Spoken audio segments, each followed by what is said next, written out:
একটি শোক সংবাদ। হঠাৎ মাইকে জানানো হচ্ছে শোক সংবাদ।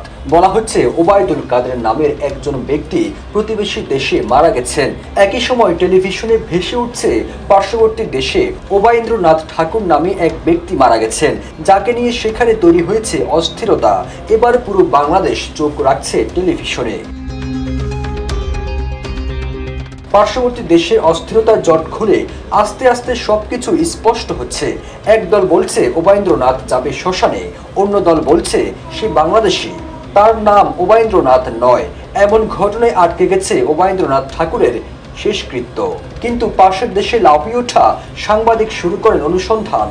যমুনা ইলেকট্রনিক্স ঈদে ডাবল খুশি অফার সিজন 3, যে কোনো পণ্য কিনলেই পাচ্ছেন নিশ্চিত ঈদ উপহার। শুনশান নীরবতায় আবারও চেয়ে গেছে চারপাশ। ওবায়ন্দ্রনাথ বা ওবায়দুলের নিথর দেহ পড়ে আছে ঘরের কোণে, এ যেন বেওয়ারিশ লাশ, দেখার জন্য কেউ নেই। তবে এবার আসা যাক মূল কথায়। এমনটাই হতে পারে অদূর ভবিষ্যতে। যারা নিজের নাম পরিচয় গোপন রেখে অন্য দেশে ভিন্ন নামে নিজেকে বাঁচিয়ে রাখার চেষ্টায় বিভোর, মৃত্যুর পর কি হতে পারে তাদের ভাগ্যে, উপরের কথাগুলোই তারই প্রতিচ্ছবি। কয়েকদিন আগে বিভিন্ন গণমাধ্যমে গুজব ছড়িয়ে পড়ে আওয়ামী লীগ নেতা ওবায়দুল কাদেরের মৃত্যু হয়েছে। এমন ঘটনায় জনমনে জন্ম দেয় কৌতূহল। এসব গুজবের জট খুললেও চিন্তার ভাঁজ রয়ে যায় কপালে।